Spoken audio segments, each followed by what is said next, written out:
ಆತ್ಮೀಯ ಸ್ಪರ್ಧಾ ಮಿತ್ರರೇ, ಮಿಸ್ಟರ್ ಎಜೆ ಹರೀಶ್ 1432 ಯೂಟ್ಯೂಬ್ ಚಾನಲ್ಗೆ ಎಲ್ಲರಿಗೂ ಸ್ವಾಗತವನ್ನು ಬಯಸ್ತಾ ಇದ್ದೀನಿ.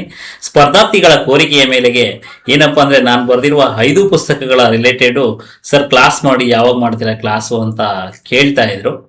ಆ ಕಾರಣದಿಂದ ಇವತ್ತು ಮೊದಲ ವಿಡಿಯೋ ಸ್ಪರ್ಧಾರ್ಥಿಗಳೇ, ಯಾರೆಲ್ಲ ಆನ್ಲೈನಲ್ಲಿ ನೋಡ್ತಾ ಇದ್ದೀರಾ ಅವರು ನನ್ನ ವಿಡಿಯೋ ಬಗ್ಗೆ ಫೀಡ್ಬ್ಯಾಕ್ ಕೊಡಿ, ಏನೆಲ್ಲ ಇಂಪ್ರೂವ್ಮೆಂಟ್ ಮಾಡ್ಕೋಬೇಕು ಅದನ್ನು ತಿಳಿಸಿ, ಹಾಗೆ ಇನ್ನೂ ಏನಾದರೂ ಎಕ್ಸ್ಟ್ರಾ ಕಂಟೆಂಟ್ ಆಡ್ ಮಾಡಬೇಕಾ ಅದನ್ನು ತಿಳಿಸಿ. ನನಗೆ ನನ್ನ ನಂಬರ್ ಡಿಸ್ಪ್ಲೇ ಆಗ್ತಾ ಇರುತ್ತೆ ಯಾವಾಗ್ಲೂ. ನನ್ನ ಬಗ್ಗೆ ಆಲ್ಮೋಸ್ಟ್ ಎಲ್ಲ ಸ್ಪರ್ಧಾರ್ಥಿಗಳಿಗೆ ಗೊತ್ತಿದೆ ಅಂದ್ಕೊಳ್ತೀನಿ. ಆದರೂ ನಾನು ನನ್ನ ಬಗ್ಗೆ ಇಂಟ್ರೊಡಕ್ಷನ್ ಕೊಡ್ತಾ ಇದ್ದೀನಿ. ಏನಪ್ಪಾ ಅಂದ್ರೆ ನನ್ನ ಹೆಸರು ಹರೀಶ್ ಎನ್. ನನ್ನ ವಿದ್ಯಾರ್ಹತೆ ಏನಾಗಿದೆ, BVM ಆಗಿದೆ, MBA ಆಗಿದೆ, LLB ಆಗಿದೆ. ಈಗಾಗಲೇ ಸಾಕಷ್ಟು ಸ್ಪರ್ಧಾರ್ಥಿಗಳಿಗೆ ಹರೀಶ್ ಎನ್ ಗೊತ್ತಿದ್ದಾರೆ.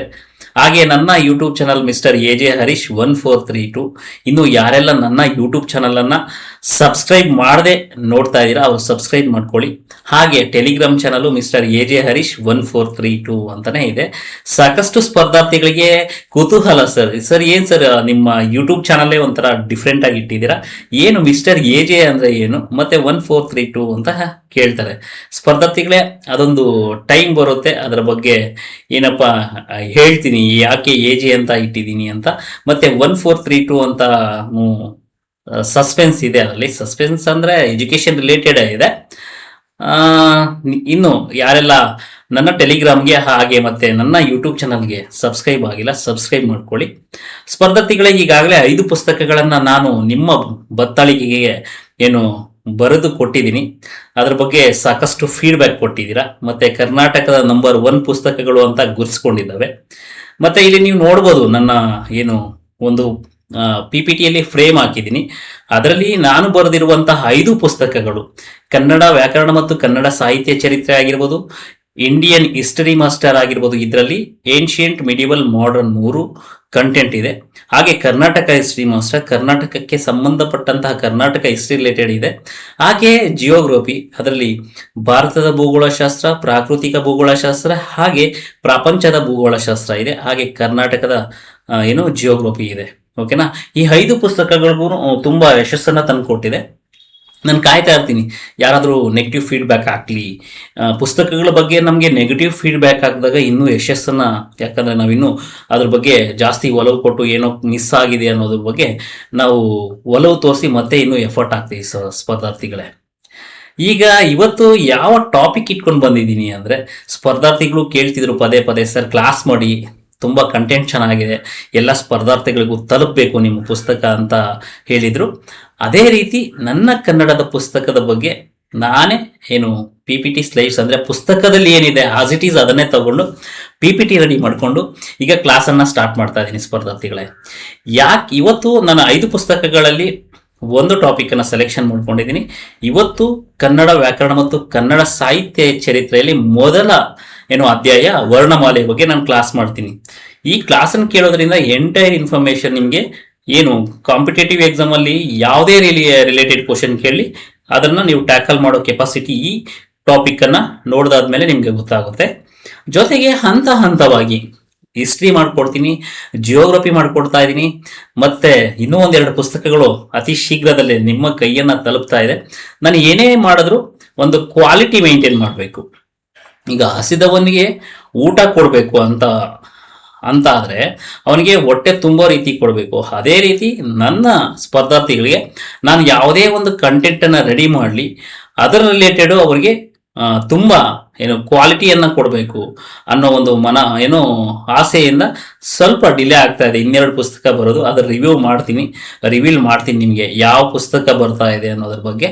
ಅದರಿಂದ ನಿಮಗೆ ಒಳ್ಳೆ ಕಂಟೆಂಟ್ ಅಂತ ಸಿಗುತ್ತೆ ಅಂತ ಹೇಳ್ತಾ ತಡ ಮಾಡೋದು ಬೇಡ ಸ್ಪರ್ಧಾರ್ಥಿಗಳೇ. ನನ್ನ ಬಗ್ಗೆ ಎಲ್ಲರಿಗೂ ಗೊತ್ತಿದೆ, ಓಕೆನಾ.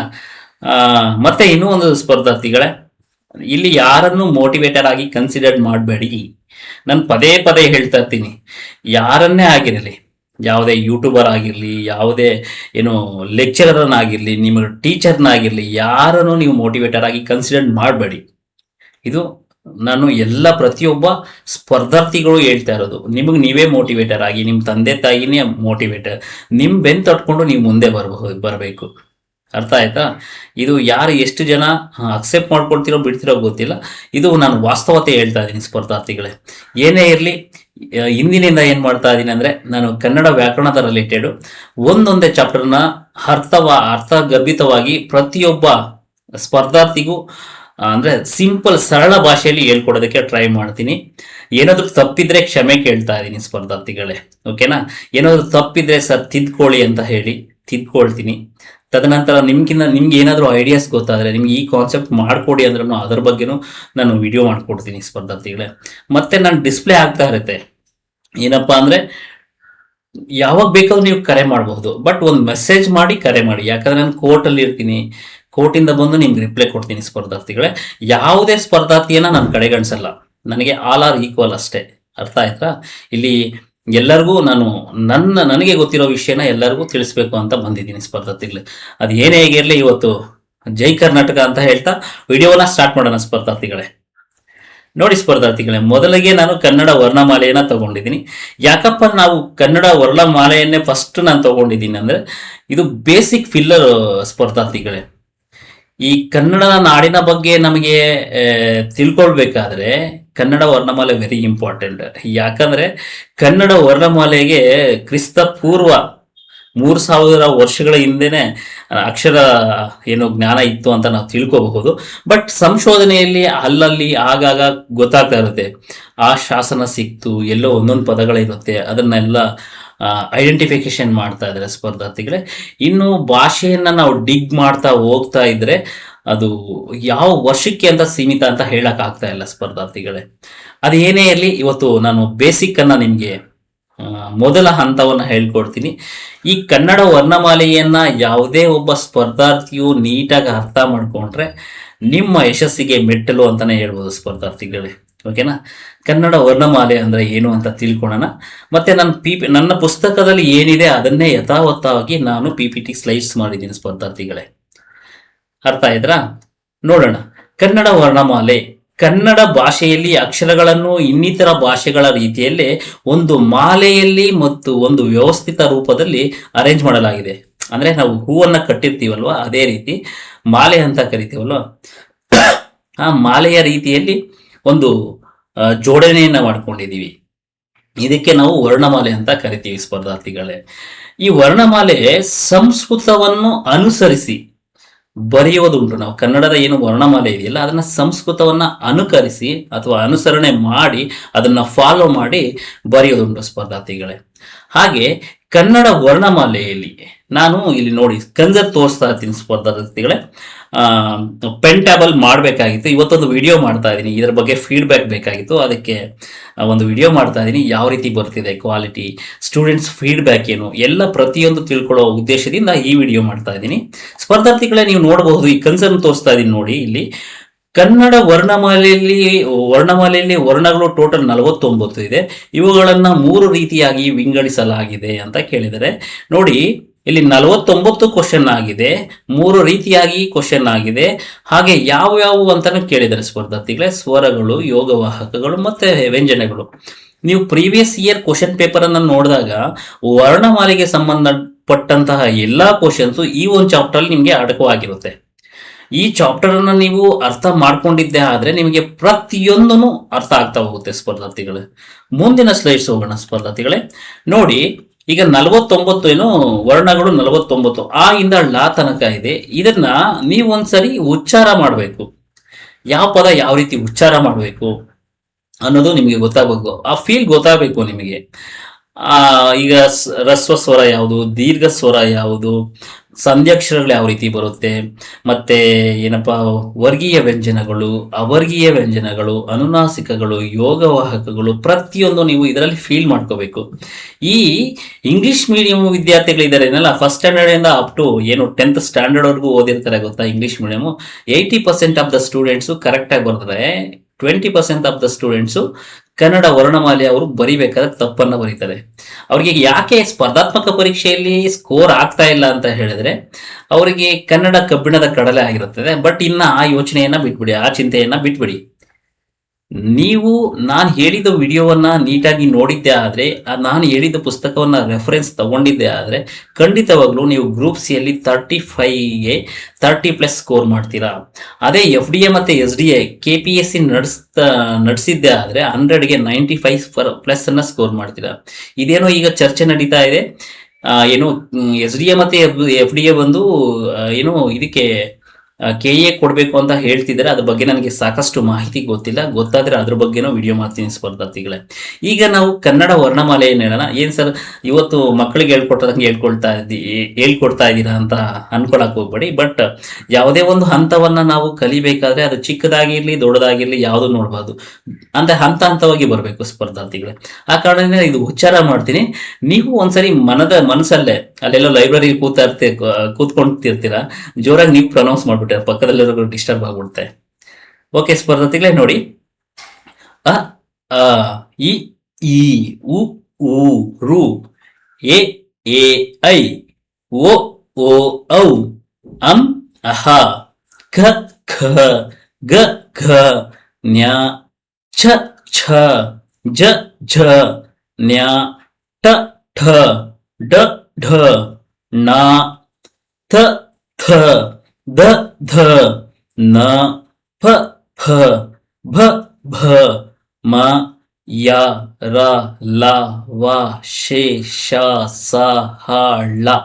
ಸ್ಪರ್ಧಾರ್ಥಿಗಳೇ, ತುಂಬಾ ವರ್ಷಗಳಾಗಿತ್ತು ನಾನು ಏನು ಈ ತರ ಪ್ರೊನೌನ್ಸ್ ಮಾಡಿ. ಯಾಕಂದ್ರೆ ನಾವು ಪ್ರೈಮರಿ ಸ್ಕೂಲಲ್ಲಿ ಇದನ್ನೆಲ್ಲ ಪ್ರೊನೌನ್ಸ್ ಮಾಡ್ತಾ ಇದ್ವಿ. ಆಮೇಲೆ ತದನಂತರ ಏನಪ್ಪಾ ಅಂದ್ರೆ ಇದನ್ನೆಲ್ಲ ಮರ್ತು ಹೋಗಿದ್ವಿ. ಆಮೇಲೆ ನಾನು ಕನ್ನಡ ಗ್ರಾಮರ್ ಪುಸ್ತಕ ಬರಿಬೇಕಾದ್ರೆ ಅದರ ಅನುಭವ ಆಗಿದ್ದುಂಟು.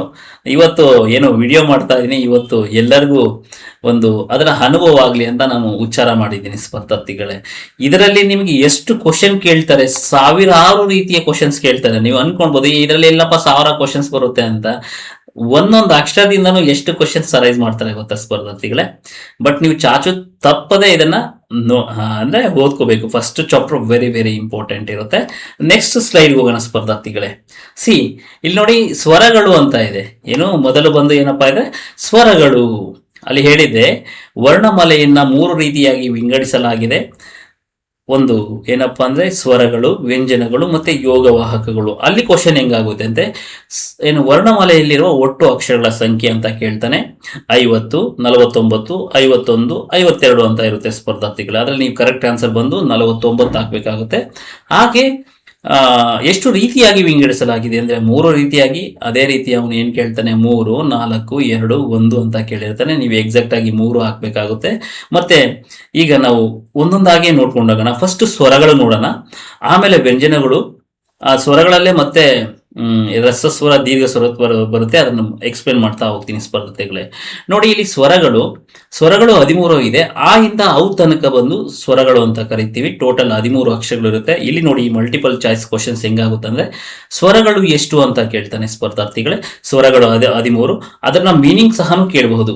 ಸ್ವತಂತ್ರವಾಗಿ ಉಚ್ಚಾರ ಮಾಡಲು ಅಂದ್ರೆ ಸ್ವತಂತ್ರವಾಗಿ ಪ್ರೊನೌನ್ಸ್ ಮಾಡಬೇಕು, ಉಚ್ಚಾರ ಮಾಡೋದಕ್ಕೆ ಬರುವ ಅಕ್ಷರಗಳಿಗೆ ಸ್ವರಗಳು ಅಂತ ಕರಿತೀವಿ. ಅದನ್ನ ಅವು ಟೋಟಲ್ ಎಷ್ಟು ಅಂದ್ರೆ 13. ಇಲ್ಲಿ ಯಾವ ರೀತಿ ಬೇಕಾದ್ರೂ ಕೇಳ್ಬೋದು, ಎಷ್ಟು ಅಕ್ಷರಗಳಿದಾವೆ ಮತ್ತೆ ಮೀನಿಂಗ್ ಕೇಳ್ಬೋದು, ಸ್ವರಗಳು ಅಂತ ಅಂದ್ರೆ ಏನು ಅಂತ, ಹಾಗೆ ಎಷ್ಟಿದಾವೆ ಅನ್ನೋದ್ರ ಬಗ್ಗೆನೂ ನೀವು ತಿಳ್ಕೋಬೇಕು. ನೋಡಿ ಸ್ಪರ್ಧಾರ್ಥಿಗಳೇ, ಸ್ವರಗಳಲ್ಲಿ ಎಷ್ಟು ವಿಧ ಅಂತ ಕ್ವಶನ್ ಆಗುತ್ತೆ. ಮತ್ತೆ ಪುನಃ ಸ್ವರಗಳಲ್ಲಿ 2 ವಿಧ ಸ್ಪರ್ಧಾರ್ಥಿಗಳೇ, ರಸ್ವ ಸ್ವರ ಮತ್ತೆ ದೀರ್ಘ ಸ್ವರ. ಇದನ್ನು ನಿಮಗೆ ಕ್ವಶನ್ ಕೇಳ್ತಾನೆ. ಸ್ವರಗಳಲ್ಲಿ ಎಷ್ಟು ವಿಧ, 2 ವಿಧ, 3 ವಿಧ, 4 ವಿಧ, 5 ವಿಧ.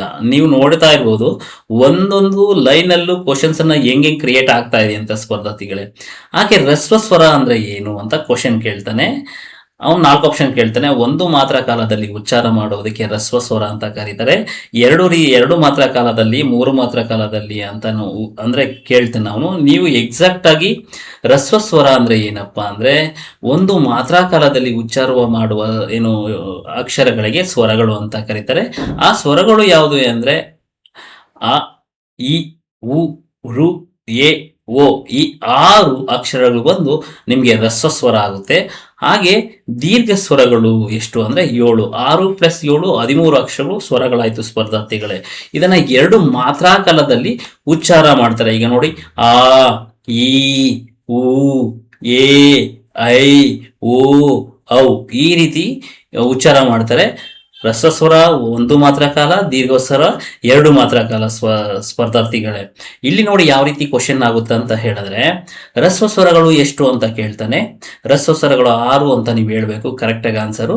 ಅವ್ನು ಕೇಳಿರೋದು 6, 7, 8, 3 ಇದ್ಯಾವುದೋ ರೀತಿ 4 ಕ್ವಶನ್ ಆಪ್ಷನ್ ಕೇಳ್ತಾನೆ. ನೀವು ಎಕ್ಸಾಕ್ಟ್ ಆನ್ಸರ್ ಬಂದು ಏನ್ ಮಾಡ್ಬೇಕಂದ್ರೆ 6 ಹಾಕ್ಬೇಕಾ. ಹಾಗೆ ದೀರ್ಘ ಸ್ವರಗಳು ಎಷ್ಟು ಅಂತ ಕೇಳ್ತಾನೆ, 7 ಅಂತ ಹಾಕ್ಬೇಕು. ಜೊತೆಗೆ ಅವನು ಆಪ್ಷನ್ ಕೇಳೋದು 6, 5, 7, 8 ಅಂತ ಕೇಳ್ತಾನೆ, ನೀವು 7 ಹಾಕ್ಬೇಕು. ಇಲ್ಲಿ ನೋಡಿ ಮತ್ತೆ ಹ್ರಸ್ವಸ್ವರ ಮತ್ತೆ ದೀರ್ಘ ಸ್ವರದಲ್ಲಿ ಯಾವುದೋ 3 ಹ್ರಸ್ವ ಸ್ವರಗಳನ್ನ ಕೊಟ್ಟು ಒಂದು ದೀರ್ಘ ಸ್ವರ ಕೊಟ್ಟಿರ್ತಾನೆ. ಇಲ್ಲಿ ದೀರ್ಘ ಸ್ವರ ಯಾವುದು ಗುರುತಿಸಿ ಅಂತ 4 ಆಪ್ಷನ್ ಕೊಟ್ಟಿರ್ತಾನೆ ಸ್ಪರ್ಧಾರ್ಥಿಗಳೇ. ಅದೇ ರೀತಿ ದೀರ್ಘ ಸ್ವರಗಳ ಕೇಳಿ ಹ್ರಸ್ವ ಸ್ವರನ ಗುರುತಿಸಿ ಅಂತ ಕೇಳಿರ್ತಾನೆ ಸ್ಪರ್ಧಾರ್ಥಿಗಳೇ. ಇದನ್ನ ನೀವು ಅರ್ಥ ಮಾಡ್ಕೊಂಡು ನೀಟಾಗಿ ಇದ್ ಮಾಡ್ಬೇಕಾಗುತ್ತೆ. ಯಾಕಂದ್ರೆ ನಿಮ್ಗೆ ವರ್ಣಮಾಲೆ 49 ಅಕ್ಷರಗಳು ನಿಮ್ಗೆ ಎಕ್ಸಾಕ್ಟ್ ಆಗಿ ಮಾಹಿತಿ ಗೊತ್ತಿದ್ರೆ ನೀವು ಹೆಂಗ್ ಬೇಕಾದ್ರೂ ಅವ್ನಿಗೆ ತಿಪ್ಪರ್ಲಾಗ ಹಾಕಕ್ಕೆ ಹೇಳಿದ್ರು ನೀವು ಆನ್ಸರ್ ಮಾಡಬಹುದು. ಹಾಗೆ ಸ್ಪರ್ಧಾರ್ಥಿಗಳೇ ಇನ್ನೊಂದು ನೋಡಿ, ಇಲ್ಲಿ ಪ್ಲುತ ಸ್ವರಗಳು. ಈ ಪ್ಲುತ ಸ್ವರ ಎಂದ್ರೆ ಏನು ಅಂತ ಕೇಳ್ತಾನೆ. ಹಾಗೆ ಪ್ಲುತ ಸ್ವರ ಅಂತ ಕೇಳಿದ್ರೆ ಅಂತ ಏನ್ ಹೇಳಿದ್ರೆ ಆನ್ಸರ್ ಏನಂದ್ರೆ ಮೀನಿಂಗ್ ಕೇಳ್ತಾನೆ ಅವನು. ಪ್ಲುತ ಸ್ವರ ಅಂದ್ರೆ ಏನು ಅಂತ ಹೇಳಿ 4 ಆಪ್ಷನ್ ಕೊಟ್ಟಿದ್ದಾನೆ ಸ್ಪರ್ಧಾರ್ಥಿಗಳೇ. ಪ್ಲುತ ಅಂದ್ರೆ 3 ಮಾತ್ರಾ ಕಾಲದಲ್ಲಿ ಉಚ್ಚಾರ ಮಾಡುವ ಸ್ವರಗಳು ಅಥವಾ ಅಕ್ಷರಗಳಿಗೆ ಪ್ಲುತ ಸ್ವರಗಳು ಅಂತ ಕೇಳ್ತಾನೆ. ಇದನ್ನ ಯಾವ ರೀತಿ ಕೇಳ್ತಾನೆ ಅಂದ್ರೆ 3 ಮಾತ್ರ, 2 ಮಾತ್ರ, 1 ಮಾತ್ರ ಅಂತ ಕೇಳಿರ್ತಾನೆ. ಪ್ಲುತ ಸ್ವರ ಅಂದ್ರೆ 3 ಮಾತ್ರಾ ಕಾಲದಲ್ಲಿ. ಇದಕ್ಕೆ ಎಕ್ಸಾಂಪಲ್ ನೋಡೋಣ. ಅಮ್ಮ ಅಂದ್ರೆ ರಬ್ಬರನ್ನ ನಾವು ಎಳಿತೀವಲ್ವಾ, ಹಿಂಗೆ ರಬ್ಬರನ್ನ ಸರ್ವತ್ತಿಂಗ್ ಎಳಿತೀವಲ್ಲ, ಹಂಗೆ ಟೋನ್ ಅನ್ನ ಚೇಂಜ್ ಮಾಡೋದು ಅಂದ್ರೆ ಜೋರಾಗಿ ಅದನ್ನ ಹೇಳೋದು, ಉಚ್ಚಾರ ಮಾಡಿ ಹೇಳೋದು. ಅದೇ ರೀತಿ ರಾಮನೇ ಅಲ್ಲಿ ನೋಡಿ ಹೆಂಗ್ ಬರ್ತಾ ಇದೆ ಪ್ರೊನೌನ್ಸಿಯೇಷನ್. ಇದನ್ನ ಪ್ಲುತ ಸ್ವರಗಳು ಅಂತ ಕರಿತೀವಿ ಸ್ಪರ್ಧಾರ್ಥಿಗಳೇ. ಅದೇ ರೀತಿ ಏನಪ್ಪಾ ಅಂದ್ರೆ ನೋಡಿ, ಅಯ್ಯೋ ಯೋ ಪ್ರೊನೌನ್ಸಿಯೇಷನ್ ಅಯ್ಯೋ ಅಂತ ಹೇಳ್ತಿದ್ರ ಇದು ಸ್ಪರ್ಧಾರ್ಥಿಗಳೇ. ಇದನ್ನ ಪ್ಲುತ ಸ್ವರಗಳು ಅಂತೀವಿ. ಹಾಗೆ ಮುಂದಿನ ಸ್ಲೈಡ್ ಹೋಗೋಣ ಸ್ಪರ್ಧಾರ್ಥಿಗಳೇ. ಯೋಗವಾಹಕಗಳು. ಯೋಗ ಎಂದರೆ ಸಂಬಂಧ, ವಾಹ ಎಂದರೆ ಹೊಂದಿರುವುದು ಎಂದರ್ಥ. ಅಂದ್ರೆ ಸಂಬಂಧ ಹೊಂದಿರುವುದು. ಯೋಗವಾಹಕ ಅಂದ್ರೆ ಸಂಬಂಧ ಹೊಂದಿರುವುದು ಬೇರೊಂದು ಅಕ್ಷರದ ಸಂಬಂಧದೊಂದಿಗೆ. ನೋಡಿ, ಬೇರೊಂದು ಅಕ್ಷರದ ಸಂಬಂಧದೊಂದಿಗೆ ಉಚ್ಚರಿಸುವುದು ಎಂದು ಅರ್ಥವಾಗುತ್ತದೆ. ಇವುಗಳನ್ನು ಸಹ ಸ್ವತಂತ್ರವಾಗಿ ಉಚ್ಚಾರ ಮಾಡಲು ಬರುವುದಿಲ್ಲ. ಅಂದ್ರೆ ಒಂದು ಸಂಬಂಧ ಬರುತ್ತೆ, ಇವುಗಳನ್ನ ಸಪರೇಟ್ ಆಗಿ ಅಂದ್ರೆ ಸ್ವತಂತ್ರವಾಗಿ ಉಚ್ಚಾರ ಮಾಡೋದಕ್ಕೆ ಬರೋದಿಲ್ಲ, ಬೇರೊಂದು ಅಕ್ಷರದ ಸಹಾಯವನ್ನ ಪಡಿಬೇಕು ಅಂತ ಹೇಳ್ತಾ ಇದೆ ಸ್ಪರ್ಧಾರ್ಥಿಗಳೇ. ಹಾಗೆ ಸ್ವರಗಳ ಸಹಾಯ ಪಡೆಯದೇ ಇವನ್ನು ಉಚ್ಚರಿಸಬಹುದು. ಇವುಗಳಿಗೆ ಕ್ಲಿಬ ಅಂತಾರೆ. ಅಂದ್ರೆ ಇನ್ ಕೇಸ್ ಏನಾದ್ರು ಸ್ವರಗಳ ಸಹಾಯ ಪಡೆಯದೆ ಉಚ್ಚರಿಸುವುದಕ್ಕೆ ಕ್ಲಿಬ ಅಂತ ಕರೀತಾರೆ. ಕ್ಲಿಬ ಅಂದ್ರೆ ಏನು ಅಂತ ಕ್ವಶನ್ ಆಗಬಹುದು ಸ್ಪರ್ಧಾರ್ಥಿಗಳೇ. ಆ ಕ್ಲಿಬಗೆ ಯಾವ್ಯಾವ್ದು ಉದಾಹರಣೆ ಅಂದ್ರೆ ಅನುಸ್ವರ ಹಂ, ಇಂ, ಉಂ, ಓಂ, ಅಹ. ಅಂದ್ರೆ ಯೋಗವಾಹಕಗಳೇನು ಅನುಸ್ವರ ಮತ್ತೆ ವಿಸರ್ಗಗಳು ಬರುತ್ತಲ್ಲ, ಇವು ಕ್ಲಿಬವರ್ಣಗಳು ಅಂತ ಕರಿತೀವಿ ಸ್ಪರ್ಧಾರ್ಥಿಗಳೇ. ಹಾಗೆ ನೋಡಿ, ಯೋಗವಾಹಕಗಳಲ್ಲಿ 2 ವಿಧ, ಒಂದು ಅನುಸ್ವರ ಮತ್ತೆ ಇನ್ನೊಂದು ವಿಸರ್ಗ. ಅನುಸ್ವರ ಅಂದ್ರೆ ಅನುನಾಸಿಕ ಬದಲಾಗಿ ಬಳಸುತ್ತಾರೆ. ಅನುನಾಸಿಕ ಅಂದ್ರೆ ಏನ್ ಹೇಳಿ, ಮೂಗಿನ ಸಹಾಯದಿಂದ ಉಚ್ಚಾರ ಮಾಡುವ ಪದಗಳಿಗೆ ಅನುನಾಸಿಕ ಅಂತ ಕರೀತಾರೆ. ಅದರ ಬದಲಾಗಿ ಇದನ್ನ ಬಳಸ್ತಾರೆ ಸ್ಪರ್ಧಾರ್ಥಿಗಳೇ, ಅನುಸ್ವರವನ್ನ. ಹಾಗೆ ವಿಸರ್ಗ ಸಂಸ್ಕೃತ ಪದಗಳಲ್ಲಿ ನಡುವೆ ಅಥವಾ ಕೊನೆಯಲ್ಲಿ ಬಳಸುತ್ತಾರೆ. ಸ್ಪರ್ಧಾರ್ಥಿಗಳೇ, ನೀವು ಏನು ಅನ್ಯ ದೇಶೀಯ ಪದಗಳಂತ ಕೇಳ್ತಾರಲ್ಲ, ಆ ಸಂದರ್ಭದಲ್ಲಿ ಯಾವೆಲ್ಲ ಪದಗಳಲ್ಲಿ ಮಹಾಪ್ರಾಣ ಅಕ್ಷರಗಳು, ಮುಂದೆ ಹೇಳ್ತೀನಿ ನಿಮ್ಗೆ ಮಹಾಪ್ರಾಣ ಅಕ್ಷರಗಳು ಎಲ್ಲಿ ಬರುತ್ತೆ ಅಂತ. ಮಹಾಪ್ರಾಣ ಅಕ್ಷರಗಳು ಬರುತ್ತಲ್ವಾ, ಅವು ಎಲ್ಲಿ ಉಚ್ಚಾರ ಮಾಡಿರ್ತಾರೆ ಆ ಪದ ಬಳಕೆ ಇರುತ್ತಲ್ಲ, ಆ ಅಕ್ಷರವು ಬಳಕೆಯಲ್ಲಿ ಇರುತ್ತಲ್ಲ ಪದದಲ್ಲಿ, ಅವೆಲ್ಲ ಸಂಸ್ಕೃತ ಪದಗಳು ಅಂತ ತಿಳ್ಕೊಳ್ಳಿ. ಅರ್ಥ ಆಯ್ತಾ? ನೋಡಿ, ಉದಾಹರಣೆಗೆ ಅಂತಃಕರಣ, ದುಃಖ, ವಿನಃ, ಅಂತಃಕಲಹ ಅಂತ ಇದೆ. ನೋಡಿ, ದುಃಖ ಆಗಿರ್ಬೋದು, ಅಂತಃಕರಣ ಆಗಿರ್ಬೋದು, ವಿನಃ ಆಗಿರ್ಬೋದು, ಇವೆಲ್ಲ ಏನಂದ್ರೆ ಸಂಸ್ಕೃತ ಪದಗಳು. ಅರ್ಥ ಆಯ್ತಾ? ಮುಂದಿನ ಸ್ಲೈಡ್ಸ್ ಹೋಗೋಣ. ಇಲ್ಲಿ ಕೇಳ್ತಾನೆ ಕ್ವಶನ್ಸ್ ಯಾವ ರೀತಿ. ಕ್ಲಿಬ ಅಂದ್ರೆ ಏನು, ಯೋಗವಾಹಕ ಅಂದ್ರೆ ಏನು, ಅನುಸ್ವರ ಅಂದ್ರೆ ಏನು, ವಿಸರ್ಗ ಅಂದ್ರೆ ಏನು, ಇವೆಲ್ಲ ಏನೆಲ್ಲ ಬೋಲ್ಡ್ ಮಾಡಿದೀನಿಲ್ಲ, ಇವೆಲ್ಲ ಎಕ್ಸಾಮ್ ಓರಿಯೆಂಟೆಡ್ ಸ್ಪರ್ಧಾರ್ಥಿಗಳೇ. ಮುಂದಿನ ಸ್ಲೈಡ್ ಹೋಗೋಣ ಸ್ಪರ್ಧಾರ್ಥಿಗಳೇ. ವ್ಯಂಜನಗಳು ಹೇಳಿದ್ನಲ್ವಾ ಆಗ್ಲೇ, ವರ್ಣಮಾಲೆಯನ್ನ 3 ರೀತಿಯಾಗಿ ವಿಂಗಡಿಸಲಾಗಿದೆ. ಒಂದು ಸ್ವರಗಳು, ವ್ಯಂಜನಗಳು, ಯೋಗವಾಹಕಗಳು. ಈಗ ಸ್ವರಗಳು ಮುಗೀತು, ಯೋಗವಾಹಕಗಳು ಮುಗೀತು. ಈಗ ವ್ಯಂಜನಗಳು ದೊಡ್ಡ ಟಾಪಿಕ್ ಇದೆ ಸ್ಪರ್ಧಾರ್ಥಿಗಳೇ, ನೋಡೋಣ. ಟೋಟಲ್ ವ್ಯಂಜನಗಳು ಬಂದು ನಮಗೆ 34 ಇದಾವೆ ಸ್ಪರ್ಧಾರ್ಥಿಗಳೇ. ಟೋಟಲ್ ವ್ಯಂಜನಗಳು 34. ಅವನ್ನ 2 ರೀತಿ ವಿಂಗಡಿಸಲಾಗಿದೆ. ಓಕೆನಾ. ಈ ವ್ಯಂಜನ ಅಂದ್ರೆ ಏನು ಅಂತ ಕ್ವಶನ್ ಕೇಳ್ತಾರೆ. ಸ್ವರದ ಸಹಾಯದಿಂದ ಉಚ್ಚಾರ ಮಾಡುವ ಎಲ್ಲಾ ಅಕ್ಷರಗಳನ್ನ ನಾವು ವ್ಯಂಜನಗಳಂತ ಕೇಳ್ತೀವಿ. ಏನು ಸಪೋರ್ಟಿವ್ ಆಗಿ ಸ್ವರಗಳನ್ನ ಸೇರಿಸ್ಕೊಳ್ತೀವಿ, ಅದಕ್ಕೆ ನಾವು ವ್ಯಂಜನಗಳಂತ ಕರಿತೀವಿ ಸ್ಪರ್ಧಾರ್ಥಿಗಳೇ. ಫಾರ್ ಎಕ್ಸಾಂಪಲ್ ನೋಡಿ, ಈ ಕಾ ಅಲ್ಲಿ ಯಾವ ರೀತಿ ವ್ಯಂಜನ ಅಂದ್ರೆ ಸ್ವರ ಅಡಗಿದೆ ಅಂತ ಹೇಳಿದ್ರೆ ನೋಡಿ, ಕ ಪ್ಲಸ್ ಆ, ಖ, ಇದು ಕ ಬಂದು ಪೂರ್ವ ಪದ ಅಂತ ಕರೀತಾರೆ, ಆ ಅನ್ನೋದು ಉತ್ತರ ಪದ ಅಂತ ಇರುತ್ತೆ ಸ್ಪರ್ಧಾರ್ಥಿಗಳ. ಇವೆರಡನ್ನು ಸೇರಿಸಿದಾಗ ಕ ಅಂತ ಆಗುತ್ತೆ. ಕ ಪ್ಲಸ್ ಅ, ಕ. ಇದನ್ನ ಮ ಪ್ಲಸ್ ಅ, ಮ. ಸ ಪ್ಲಸ್ ಅ, ಸ. ಕ ಪ್ಲಸ್ ಇ, ಕಿ. ಸಿ, ಈ ಎಲ್ಲಾ ವ್ಯಂಜನಾಕ್ಷರಗಳಲ್ಲಿ ಸ್ವರಗಳು ಇನ್ಕ್ಲೂಡ್ ಇದೆ, ಸಹಾಯ ಪಡಿತಾ ಇದೆ. ಕಾಗೆ ಆ ಇದೆ, ಮಾಗೆ ಆ ಇದೆ, ಸಾಗೆ ಆ ಇದೆ ನೋಡಿ, ಕೀಗೆ ಬಂದು ಈ ಇದೆ. ಇವು ಸ್ವರಾಕ್ಷರಗಳು. ಈಗ ವ್ಯಂಜನಗಳು ನೋಡೋಣ ಸ್ಪರ್ಧಾರ್ಥಿಗಳೇ. ವ್ಯಂಜನಗಳಲ್ಲಿ 2 ವಿಧ. ಕ್ವಶನ್ ಕೇಳ್ತಾನೆ, ವ್ಯಂಜನಗಳು ಟೋಟಲ್ ಎಷ್ಟು ಅಂತ. ಅರ್ಥ ಆಯ್ತಾ? ಅದನ್ನ 34 ಅಂತ ನೀವು ಬರಿಬೇಕಾಗುತ್ತೆ. ಮತ್ತೆ ಒಂದು ಯಾವುದೋ ವ್ಯಂಜನವನ್ನ ಕೊಟ್ಟು ಅದನ್ನ ಬಿಡಿಸಿ ಬರೆಯಿರಿ ಅಂತ ಕೇಳ್ತಾನೆ. ಈಗ ಕಾ ಅಂತ ಕೊಟ್ಟಿರ್ತಾನೆ, ಕಾನ ಬಿಡಿಸಿ ಬರೆಯಿರಿ ಅಂತ 4 ಆಪ್ಷನ್ಸ್ ಕೊಡ್ತೇನೆ. ನೀವು ಈ ಬಿಡಿಸು ಬರೆಯೋದನ್ನ ನಿಮಗೆ ಗೊತ್ತಿದ್ರೆ ಮಾತ್ರ ನೀವು ಆನ್ಸರ್ ಮಾಡಕ್ಕಾಗುತ್ತೆ. ಈಗ ವ್ಯಂಜನಗಳಲ್ಲಿ 2 ವಿಧ. ಒಂದು ವರ್ಗೀಯ ವ್ಯಂಜನಗಳು ಮತ್ತು ಅವರ್ಗೀಯ ವ್ಯಂಜನಗಳು. ಸ್ಪರ್ಧಾರ್ಥಿಗಳೇ, ಈ ವರ್ಗೀಯ ವ್ಯಂಜನಗಳು 25 ಇದೆ, ಅವರ್ಗೀಯ ವ್ಯಂಜನಗಳು 9 ಇವೆ.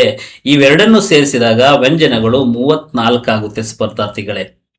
ನೀವು ನೋಡಬಹುದು ವರ್ಗೀಯ ವ್ಯಂಜನಗಳನ್ನ ಈ ವರ್ಗೀಯ ವ್ಯಂಜನಗಳು ಅಂತ ಕರೀತಾರೆ ಗೊತ್ತಾ. ಈ ಏನಪ್ಪಾ ಅಂದ್ರೆ ಈ ವರ್ಗೀಯ ವ್ಯಂಜನಗಳನ್ನ ವರ್ಗಗಳಾಗಿ ವಿಂಗಡಣೆ ಮಾಡಲಾಗುತ್ತದೆ ಸ್ಪರ್ಧಾರ್ಥಿಗಳು. ಇವುಗಳನ್ನ ಒಂದು ಗುಂಪಾಗಿ ಮಾಡಬಹುದು, ವರ್ಗಗಳಾಗಿ ಮಾಡಬಹುದು. ಅದಕ್ಕೆ ಇದನ್ನ ವರ್ಗೀಯ ವ್ಯಂಜನಗಳು ಅಂತ ಕರೀತಾರೆ. ಅವರ್ಗೀಯ ವ್ಯಂಜನಗಳು 9 ಇದಾವೆ. ಅದನ್ನ ಯಾವುದೇ ರೀತಿ ವರ್ಗಗಳು ಮಾಡಕ್ಕಾಗಲ್ಲ ಸ್ಪರ್ಧಾರ್ಥಿಗಳೇ, ಗುಂಪುಗಳನ್ನ ಮಾಡೋದಕ್ಕಾಗೋದಿಲ್ಲ. ಅದಕ್ಕೆ ಅವರ್ಗೀಯ ವ್ಯಂಜನಗಳಂತ ಕರಿತೇವೆ. ಈಗ ವರ್ಗೀಯ ವ್ಯಂಜನಗಳಲ್ಲಿ 5 ವರ್ಗಗಳನ್ನು ನಾವು ನೋಡ್ಬೋದು. ಕ ವರ್ಗ, ಸಿ ಇಲ್ಲಿ ನೋಡಿ, ಇಲ್ಲಿ ನಾನು ಹಾಕಿದೀನಿ, ಬೋಲ್ಡ್ ಮಾಡಿದೀನಿ. ಕ ವರ್ಗ ಆಗಿರ್ಬೋದು, ಚ ವರ್ಗ, ಟ ವರ್ಗ, ತ ವರ್ಗ, ಪ ವರ್ಗ. ಇದನ್ನ ವರ್ಗಗಳಾಗಿ ವಿಂಗಡಿಸಬಹುದು, 5 ವರ್ಗಗಳಾಗಿ ಕೇಳಬಹುದು. ವರ್ಗೀಯ ವ್ಯಂಜನಗಳನ್ನ ಎಷ್ಟು ವರ್ಗಗಳಾಗಿ ವಿಂಗಡಿಸಬಹುದು ಅಂತ ನಾವು ಕ್ವಶನ್ ಕೇಳೋಕೆ ಸಾಧ್ಯತೆ ಇದೆ ಸ್ಪರ್ಧಾರ್ಥಿಗಳೇ. ಹಾಗೆ ವ್ಯಂಜನಗಳಲ್ಲಿ ಎಷ್ಟು ವಿಧ ಅಂತ ಕ್ವಶನ್ ಆಗೋ ಚಾನ್ಸಸ್ ಇದೆ. ಮತ್ತೆ ಅವರ್ಗೀಯ ವ್ಯಂಜನಗಳಲ್ಲಿ ಎಷ್ಟು ಅವರ್ಗೀಯ ವ್ಯಂಜನಗಳಿವೆ ಅಂತ ಕೇಳ್ತಾನೆ. ಇಲ್ಲಿ ವರ್ಗೀಯ ವ್ಯಂಜನಗಳು ಅವರ್ಗೀಯ ವ್ಯಂಜನಗಳು ಮಿಕ್ಸ್ಡ್ ಮಾಡಿ ಕ್ವಶನ್ ಕೇಳೋ ಚಾನ್ಸಸ್ ಇರುತ್ತೆ. ಯಾಕಂದ್ರೆ 3 ಅಕ್ಷರ ಕೊಟ್ಟು ಅದೊಂದು ಕೊಟ್ಟು ಅಥವಾ 4 ಅಕ್ಷರಗಳನ್ನ 4 ಸಾಲು ಕೊಟ್ಟು ಬೇರೆ ಮಾಡೋದು ಸಾಧ್ಯತೆಗಳಿರುತ್ತೆ. ಮುಂದಿನ ಸ್ಲೈಡ್ಗೆ ಹೋಗೋಣ ಸ್ಪರ್ಧಾರ್ಥಿಗಳೇ.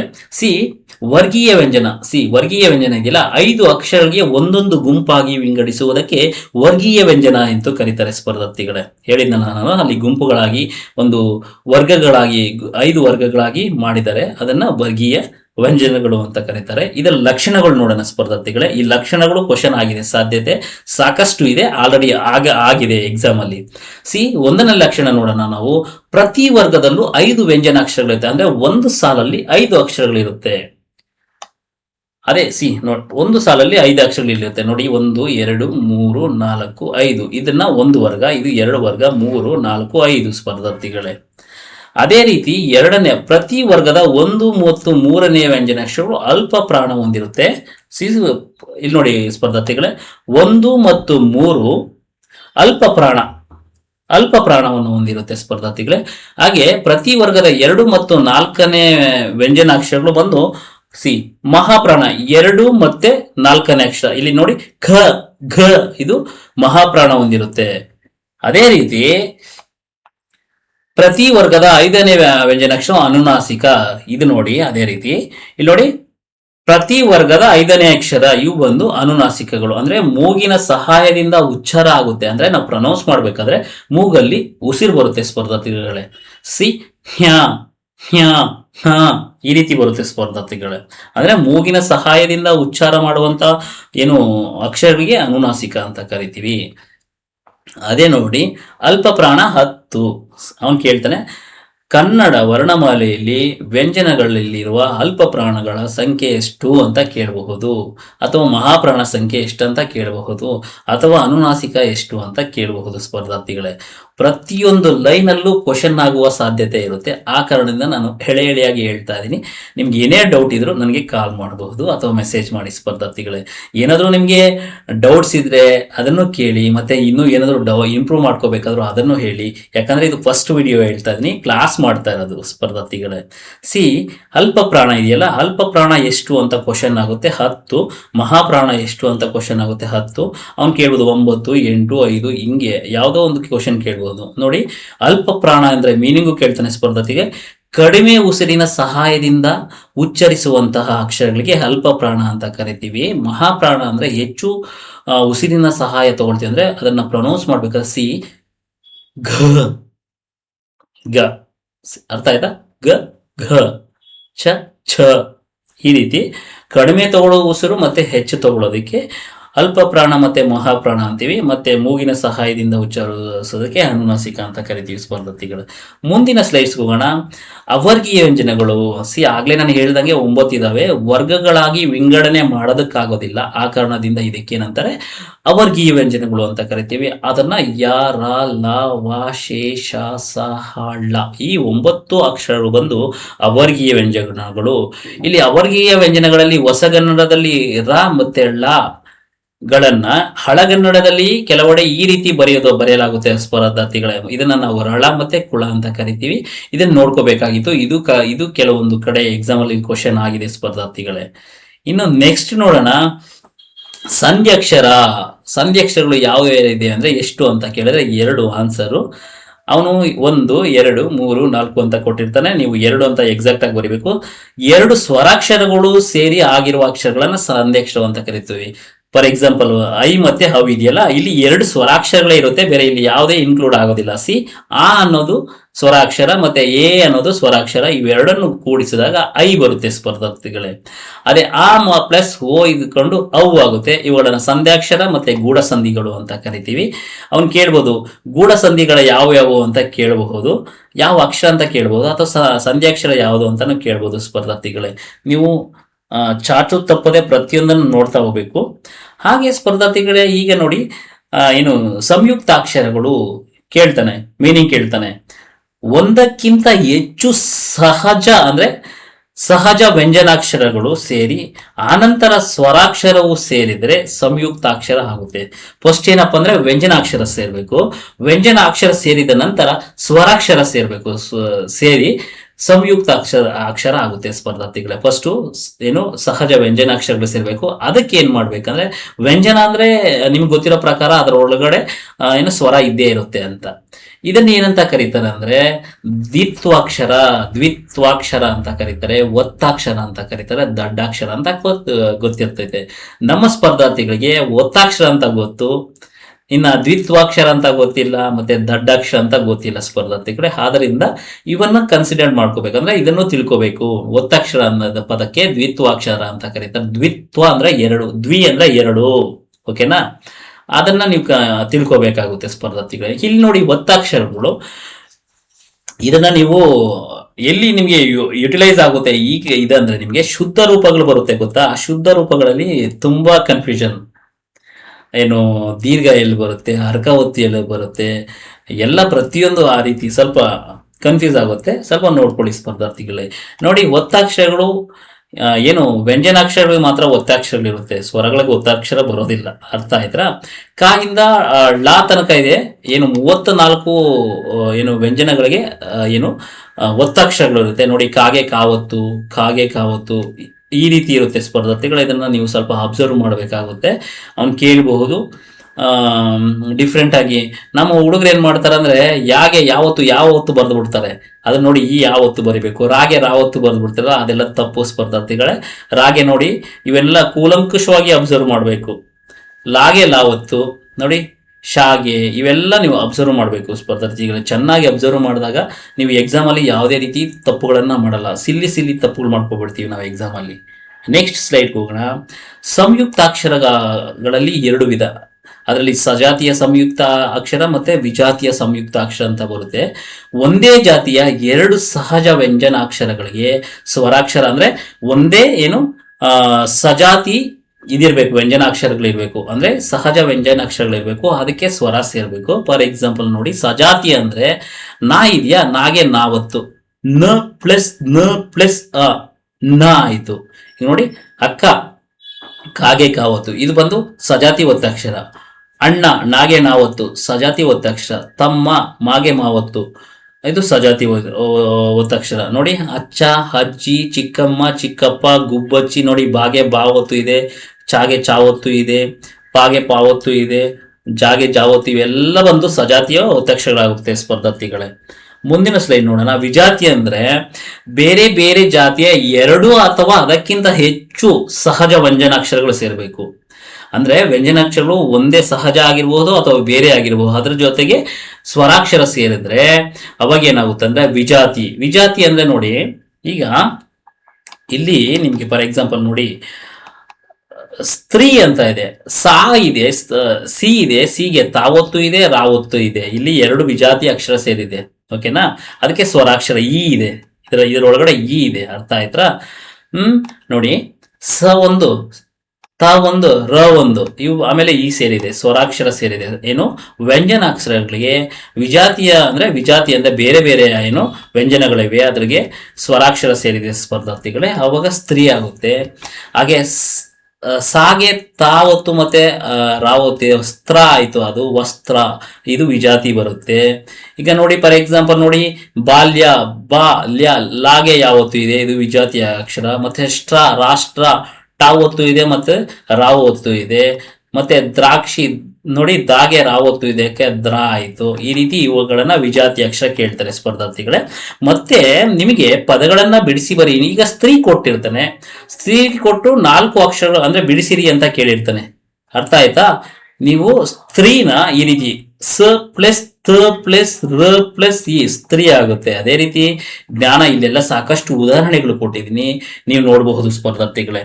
ಹಾಗೆ ಗುಣಿತಾಕ್ಷರಗಳು ವ್ಯಂಜನಗಳ ಜೊತೆಗೆ ಸ್ವರವು ಸೇರಿಸಿ ಉಚ್ಚರಿಸೋದು. ಅಂದ್ರೆ ವ್ಯಂಜನಗಳು ಏನಿದೆಯಲ್ಲ, ಆ ಸ್ವರಗಳನ್ನ ಸೇರಿಸಿ ಉಚ್ಚಾರ ಮಾಡಬಹುದು. ನಾವು ಚಿಕ್ಕ ಮಕ್ಕಳಲ್ಲೆಲ್ಲ ಯಾವ ರೀತಿ ಓದ್ತಿದ್ವಿ ಅಂದ್ರೆ ನಮ್ಗೆ ಕಾಗುಣಿತ ಇರ್ತಿತ್ತಲ್ವಾ, ಇಲ್ಲಿ ಸ್ವರ ಪ್ಲಸ್ ವ್ಯಂಜನ ಪ್ಲಸ್ ಸ್ವರ ಈಕ್ವಲ್ಸ್ ಗುಣಿತಾಕ್ಷರ ಅಂತ ಇದೆ. ಇದನ್ನ ಏನ್ ಮಾಡ್ಬೇಕಪ್ಪ ಅಂದ್ರೆ ನಾವು ಅಂದ್ರೆ ಚಿಕ್ಕ ಮಕ್ಕಳಲ್ಲಿ ನಾವ್ ಹೇಳ್ತಾ ಇದ್ದಿದ್ದು ಬಾಲ್ಯದಲ್ಲಿ ಎಲ್ಲ ಕಾಗುಣಿತ ಹೇಳ್ತದೆ ಯಾವ ರೀತಿ ಹೇಳ್ತಾ ಇದ್ವಿ ಅಂದ್ರೆ ಕಾತಲಗಟ್ಟು ಕಾ ದೀರ್ಘ ಕಾ ಗುಡಿಸಿ ಕಿ ಕಗುಡ್ಸೊಂದ್ ದೀರ್ಘ ಕಿ ಕಾಕೊಂಬು ಕು ಕಕೊಂಬೊಂದ್ ದೀರ್ಘ ಕು ಒಟ್ಟು ಸುಳಿ ಕೊಟ್ರೆ ಕ್ರು ಕಾಕೆ ತೋಕೆ ಕಕ್ಕೆ ತೊಂದ್ ದೀರ್ಘ ಕಾ ಕೈ ತೋಕೈ ಕಾಕೋ ತೋಕೋ ಕಾಕೋ ತೋಕೋ ಕಕ್ಕೊಂದ್ ದೀರ್ಘ ಹಾಕೋ ಕಾಕೌ ತೋಕೌ ಕಾಕ್ 1 ಕೊಟ್ರೆ ಕಹ, ಕಾಕ್ 2 ಕೊಟ್ರೆ ಕಹ ಅಂತ ಕರಿತಿದ್ವಿ ಸ್ಪರ್ಧಾರ್ಥಿಗಳೇ. ಅರ್ಥ ಆಯ್ತಾ? ಈಗಿನ ಮಕ್ಕಳು ಹೆಂಗೆ ಹೇಳ್ತಾರೆ ಅಂದ್ರೆ ಕ ಕ ಕಿ ಕಿ ಕು ಕು ಕ್ರು ಕೆ ಕೆ ಕೈ ಕೋ ಕೋ ಕೌ ಕಮ್ ಕಹ ಅಂದ್ಬಿಡ್ತಾರೆ. ಎಷ್ಟು ಈಸಿ ಆಗ್ಬಿಡುತ್ತೆ. ನಮ್ದು ಎಷ್ಟು ಡಿಫಿಕಲ್ಟ್ ಇತ್ತು, ಈಗ ಎಷ್ಟು ಸರಳ ಆಗಿದೆ ನೋಡಿ ಸ್ಪರ್ಧಾರ್ಥಿಗಳೇ. ಹಾಗೆ ಸ್ಪರ್ಧಾರ್ಥಿಗಳೇ, ಇನ್ನೊಂದು ಏನಪ್ಪಾ ಅಂದ್ರೆ ಈ ವರ್ಣಗಳು ಎಲ್ಲಿ ಉತ್ಪತ್ತಿ ಆಗುತ್ತೆ, ಯಾವ ರೀತಿ ಉತ್ಪತ್ತಿ ಆಗುತ್ತೆ ಅಂತ ಸಾಕಷ್ಟು ಬಾರಿ ಕ್ವಶನ್ ಆಗಿದೆ. ಧ್ವನಿ ಉತ್ಪಾದನೆಯಲ್ಲಿ ಪಾಲ್ಗೊಳ್ಳುವಾಗ ಚಲಿಸಬಹುದಾದ ಅಂಶಗಳನ್ನು ಕರ್ಣಗಳು ಅಂತ ಕರೀತಾರೆ. ಅವುಗಳೆಂದ್ರೆ ಕೆಳದುಟಿ, ಇದು ಸಿ, ಕೆಳದುಟಿ ಆಗಿರಬಹುದು, ನಾಲಿಗೆ ಆಗಿರಬಹುದು, ಮತ್ತೆ ಕೆಳದಂತೆ ಆಗಿರಬಹುದು. ಕೆಳದಂತ ಹಲ್ಲುಗಳು ಅಂದ್ರೆ ಕೆಳಗಡೆ ಇರೋ ಹಲ್ಲು ಆಗಿರ್ಬೋದು. ಏನಪ್ಪಾ ಅಂದ್ರೆ ಕೆಳದುಟಿ ಅಂದ್ರೆ ತುಟಿ ಆಗಿರಬಹುದು, ಕೆಳಗಿನ ಹಲ್ಲುಗಳಾಗಿರಬಹುದು, ಮತ್ತೆ ನಾಲಿಗೆಗಳಿಗಾಗಿರ್ಬಹುದು. ಇವಕ್ಕೇನಂತ ಕರೀತಾರೆ ಕರ್ಣಗಳು ಅಂತ ಕರೀತಾರೆ ಸ್ಪರ್ಧಾರ್ಥಿಗಳೇ. ಚಲಿಸಲಾರದಂತಹ ಅಂಗಗಳಿಗೆ ಸ್ಥಾನ ಅಂತಾರೆ. ಸಿ ಮೇಲ್ದೋಟಿ, ಹಲ್ಲು, ಮತ್ತೆ ಇನ್ನ ಮೇಲ್ದೋಟಿ ಮತ್ತೆ ಮೇಲ್ದಂತ ಹಲ್ಲು, ಇವೆರಡಕ್ಕೇನಂದ್ರೆ ಕರ್ಣ ಅಂತ, ಇದು ಸ್ಥಾನಗಳು ಅಂತ ಕರೀತಾರೆ ಸ್ಪರ್ಧಾರ್ಥಿಗಳೇ. ಕರ್ಣಗಳು ಸ್ಥಾನಗಳನ್ನು ಸ್ಪರ್ಶಿಸಿಯೋ ಸನಿಹಕ್ಕೆ ಬಂದು ಸಾಗುತ್ತಿರುವ ಶ್ವಾಸ ಪ್ರವಾಹಕ್ಕೆ ತಡೆಯುಂಟು ಮಾಡಿದಾಗ ಧ್ವನಿಗಳು ಉತ್ಪತ್ತಿ ಆಗುತ್ತೆ. ಸ್ಪರ್ಧಾರ್ಥಿಗಳು ಏನಪ್ಪಾ ಅಂದ್ರೆ ಈ ಸ್ಥಾನ ಮತ್ತೆ ಅಂದ್ರೆ ಈ ಕರ್ಣಗಳು ಉತ್ಪತ್ತಿ ಅಂದ್ರೆ ಉದರದಿಂದ ಅಂದ್ರೆ ಹೊಕ್ಕಳು ಭಾಗದಿಂದ ಬರುತ್ತೆ. ಅದ್ ಬಂದು ಏನಪ್ಪಾ ಅಂದ್ರೆ ಇಲ್ಲಿ ತಡೆಗೋಡೆ ಅಂತ ಇದೆಯಲ್ಲ, ಏನಪ್ಪಾ ಅಂದ್ರೆ ನಮ್ಗೆ ಕೆಳದುಟಿ, ನಾಲಿಗೆ ಮತ್ತೆ ದಂತಗಳಿದೆಯಲ್ಲ, ಇದಕ್ಕೆ ಬಂದು ಟಚ್ ಆಗಿ ಒಂದು ಸ್ವರವನ್ನ ಏನು ಉತ್ಪತ್ತಿ ಮಾಡುತ್ತೆ ಅಂತ. ಅದೇ ಇಲ್ಲಿ ವರ್ಣಮಾಲೆಯಲ್ಲಿ ಅಕ್ಷರಗಳು ಒಕ್ಕುಳದ ಮೂಲ ಭಾಗದಿಂದ ಹೊರಟ ಶಬ್ದದಿಂದ ಅಂದ್ರೆ ಒಕ್ಕುಳಿಂದ ಬರುತ್ತಲ್ವಾ, ಅದು ಉತ್ಪತ್ತಿ ಆಗುತ್ತೆ. ಎಲ್ಲೆಲ್ಲಿ ಅಂದ್ರೆ ಗಂಟಲು, ದವಡೆ ಅಂದ್ರೆ ಮೂರದಂದ್ರೆ ನಾಲಿಗೆಯ ಮೇಲ್ಭಾಗ, ತುಟಿ, ಹಲ್ಲು ಇತ್ಯಾದಿಗಳ ಸಹಾಯದಿಂದ ಬೇರೆ ಬೇರೆ ಅಕ್ಷರಗಳಂತೆ ಇಲ್ಲಿಂದ ಹೊಕ್ಕಳಿಂದ ಹುಟ್ಟಿದ ಅಕ್ಷರಗಳು ಹಿಂಗೆ ಬಂದು ನಮ್ಮ ಬಾಯಿಗೆ ಬಂದು ದವಡೆ ಆಗಿರ್ಬೋದು, ಗಂಟ್ಲಾಗಿರ್ಬೋದು, ಇಲ್ಲೆಲ್ಲ ಉತ್ಪತ್ತಿಯಾಗಿ ಅದು ಒಂದು ರೂಪ ತಾಳುತ್ತೆ ಸ್ಪರ್ಧಾರ್ಥಿಗಳೇ. ನೆಕ್ಸ್ಟ್ ನೋಡೋಣ ಸ್ಪರ್ಧಾರ್ಥಿಗಳೇ, ಯಾವ್ಯಾವ ಅಕ್ಷರ ಎಲ್ಲೆಲ್ಲಿ ಹುಟ್ಟುತ್ತೆ ಅಂತ. Very very important ವರ್ಣಮಾಲೆಯಲ್ಲಿ.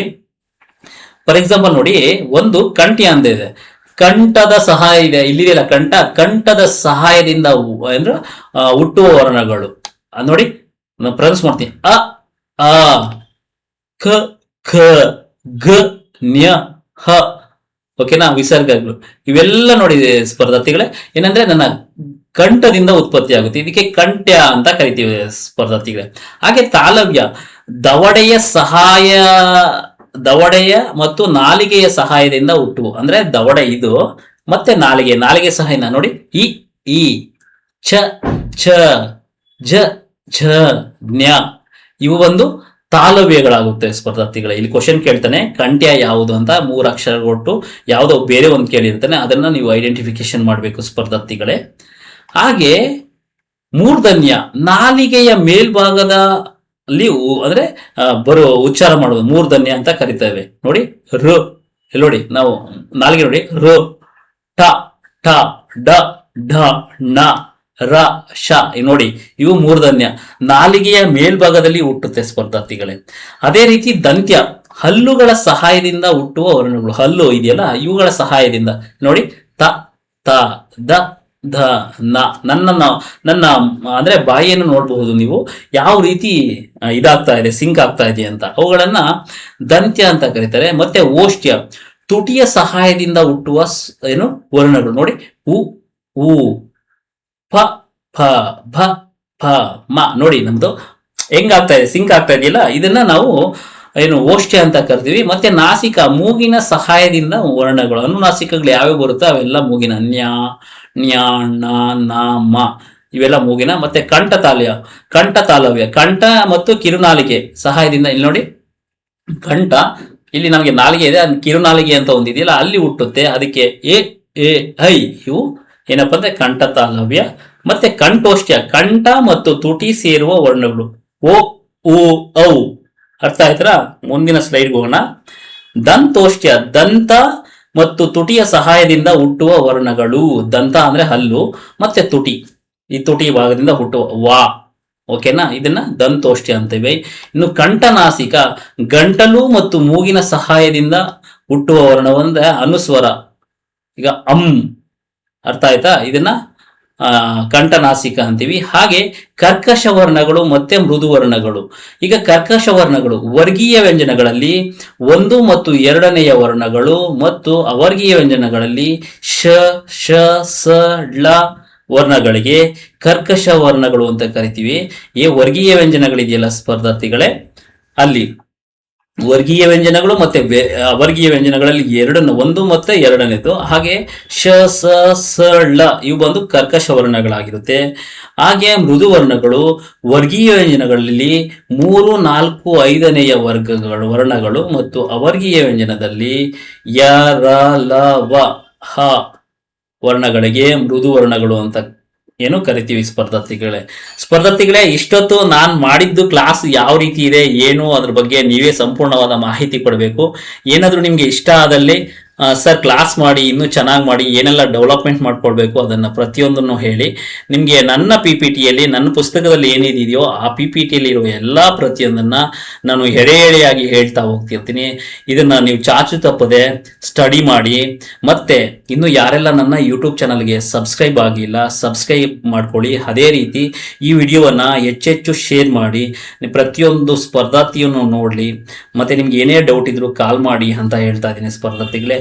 ಯಾಕಂದ್ರೆ ನಾನು ತುಂಬಾ ಏನೋ ಒಂದು ಮಾಡ್ಬೇಕಂದ್ರೆ ಒಂದು ಪ್ರಯತ್ನ ಮಾಡಿ ಅದರ ಸದುಪಯೋಗ ನನಗಾದ್ಮೇಲೆ ಅದು ಎಲ್ಲರಿಗೂ ಆಗ್ಬೇಕು ಅಂತ ಹೇಳಿ ಈ ವಿಡಿಯೋ ಮಾಡ್ತಾ ಇದ್ದೀನಿ. ಇನ್ನೂ ಯಾರೆಲ್ಲ ನನ್ನ ಯೂಟ್ಯೂಬ್ಸನ್ನು ಸಬ್ಸ್ಕ್ರೈಬ್ ಮಾಡ್ಕೊಂಡಿಲ್ಲ ಮಾಡ್ಕೊಳ್ಳಿ. ಅದೇ ರೀತಿ ಈ ಕನ್ನಡ ಗ್ರಾಮರ್ ಎಂಟೈರ್ ಪೋರ್ಷನನ್ನು ಮುಗಿಸ್ಕೊಡ್ತೀನಿ. ಸುಮಾರು ಸಾಕಷ್ಟು ವಿಡಿಯೋ ಮಾಡೋ ಅವಶ್ಯಕತೆ ಇದೆ ಕನ್ನಡ ಗ್ರಾಮರು. ಈ ಕನ್ನಡ ಕ್ಲಾಸನ್ನು ಕೇಳಿದ್ದಾದ್ಮೇಲೆ ನಿಮಗೆ ಯಾವುದೇ ಕಾರಣಕ್ಕೂ ಕನ್ನಡದಲ್ಲಿ ಕಡಿಮೆ ಅಂಕವನ್ನು ನೀವು ಪಡೆಯೋದಕ್ಕಂತೂ ಸಾಧ್ಯನೇ ಇಲ್ಲ. ಹೆಚ್ಚು ಅಂಕನೇ ಸ್ಕೋರ್ ಮಾಡಬಹುದು. ಹೇಳ್ತಾ ಇದ್ದೀನಿ, ಗ್ರೂಪ್ ಸಿಗೆ 30+ ಅನ್ನು ಸ್ಕೋರ್ ಮಾಡಬಹುದು. ಅದೇ FDA ಮತ್ತು SDAಗೆ 95 ಸ್ಕೋರ್ ಮಾಡಬಹುದು. ಅದೇ ರೀತಿ ನಾನೇನಪ್ಪ ಅಂದರೆ ಇಲ್ಲಿ ನಾನು ಡಿಸ್ಪ್ಲೇಯಲ್ಲಿ ತೋರಿಸ್ತಾ ಇರೋದು ಕನ್ನಡ ರಿಲೇಟೆಡ್ ಕ್ಲಾಸ್ ಮಾಡ್ತಾ ಇದ್ದೀನಿ. ಅದೇ ರೀತಿ ಹಿಸ್ಟ್ರಿ ಮಾಡ್ಕೊಡ್ತೀನಿ ಮತ್ತು ಜಿಯೋಗ್ರಫಿ ಕ್ಲಾಸ್ ಮಾಡ್ತೀನಿ. ಮುಂದಿನ ದಿನಗಳಲ್ಲಿ ಮತ್ತೆರಡು ಪುಸ್ತಕಗಳು ಬರ್ತಾ ಇದೆ, ಅದನ್ನು ಕ್ಲಾಸ್ ಮಾಡಿಕೊಡ್ತೀನಿ. ನಿಮಗೆ ಏನೇ ಡೌಟ್ ಇದ್ದರೂ ಕಮೆಂಟಲ್ಲಿ ತಿಳಿಸಿ, ಅಥವಾ ನನ್ನ ನಂಬರ್ ಇರುತ್ತೆ 9900092915 ಇದೆ. ಆ ನಂಬರ್ಗೆ ನೀವು ಮೆಸೇಜ್ ಮಾಡಿ ಕ್ವೈರೀಸನ್ನು ಕೇಳಬಹುದು ಸ್ಪರ್ಧಾರ್ಥಿಗಳು. ಅದೇ ಎಜುಕೇಷನ್ ರಿಲೇಟೆಡ್ ಏನೇ ಆಗಿರಲಿ ನನಗೆ ಕರೆ ಮಾಡಿ ಅಂತ ಹೇಳ್ತಾ ಇಂದಿನ ವಿಡಿಯೋವನ್ನು ಮುಕ್ತಾಯಗೊಳಿಸ್ತಾ ಇದ್ದೀನಿ. ಎಲ್ಲರಿಗೂ ಧನ್ಯವಾದಗಳು ಸ್ಪರ್ಧಾರ್ಥಿಗಳೇ.